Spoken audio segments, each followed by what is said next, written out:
अस्सलाम वालेकुम नाजरीन। मेरी उम्र 16 साल है। मेरी फैमिली में टोटल 5 अफराद रहते थे। हम 2 बहनें, एक भाई और उम्मी अबू। मेरी बड़ी बहन शादीशुदा है और अपने घर वाली है। मेरी बहन का नाम आमना है। मेरी बहन की उम्र 30 साल है और हालिया बहन कराची में रहती है। हमारी रहाइश रावलपिंडी की है। मेरा बाप एक मजदूर आदमी था और मेरे बाप ने हमें बड़ी मुश्किल से पाला था। हमारी माँ किसी के साथ भाग गई थी तो मेरे बाप पर सारी जिम्मेदारियां आन पड़ी थीं और मेरा बाप हम दोनों बहनों और भाइयों को पढ़ा लिखा कर अच्छी तरबियतें देता रहा, लेकिन इतना ग्लेस निकला कि इसने मेरे बाप से ही बेवफाई कर डाली और मेरे बाप से अलहदा हो गया।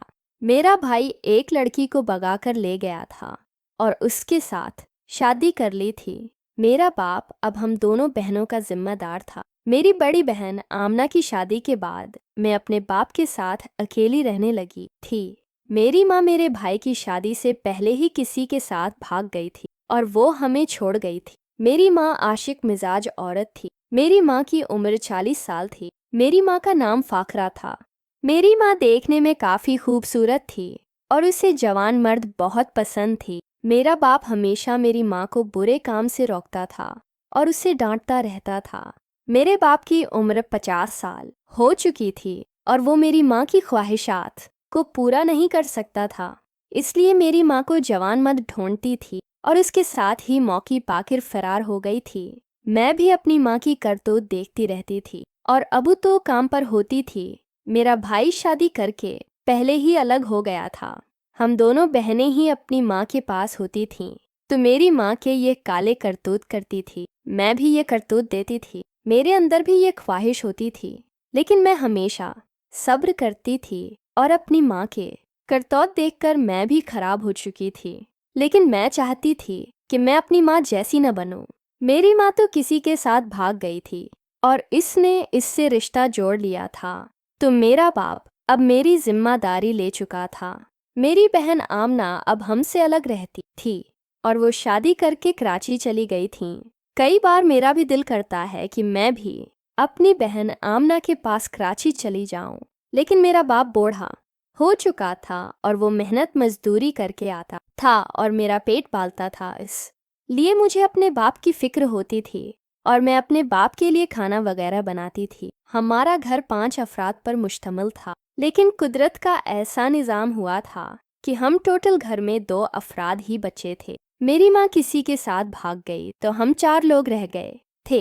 मेरे भाई ने किसी के साथ शादी कर ली और वो भी लड़की भगा कर ली गया था। अब हम घर में दोनों बहनें ही थीं, तो मेरे बाप ने मेरी बड़ी बहन हादिया की शादी कर दी थी और मैं और अबू अब दोनों ही घर में अकेले रहने लगे थे।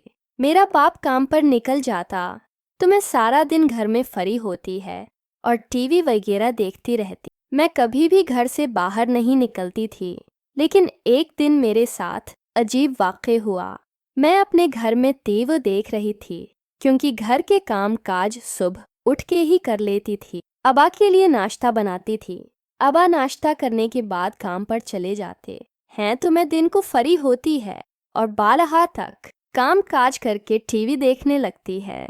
मैं अपने घर के लाव में बैठी टीवी देख रही थी कि घर के दरवाजे पर दस्तक हुई थी। वैसे तो अबू ने मना किया था कि तुमने दरवाज़ा नहीं खोलना, लेकिन आज ना जाने क्यों मेरा दिल कर रहा था कि मैं बाहर जाकर देखूं हमारे दरवाजे पर कौन दस्तक दे रहा है। जब दरवाजे पर चली गई तो मैंने आवाज़ दी कि कौन है, तो उसने अपना नाम अली बताया था और कहने लगा, मैं तुम्हारी बड़ी बहन का शौहर हूँ। मुझे अजीब हैरत महसूस हुई। कराची इतनी दौर है और हम रावलपिंडी में रहते हैं, तो मेरा बहनोई मेरी बड़ी बहन आमना का शौहर अली हमारे पास कैसे आ सकता है। मेरे दरवाज़ा खोल दिया था। जब मैंने दरवाज़ा खोला तो मेरा बहनोई अली ही था। इसके साथ मेरी बहन आमना नहीं थी। मेरी बहनों ही अली की हालत बिगड़ी हुई थी और उसको सांस हुआ था।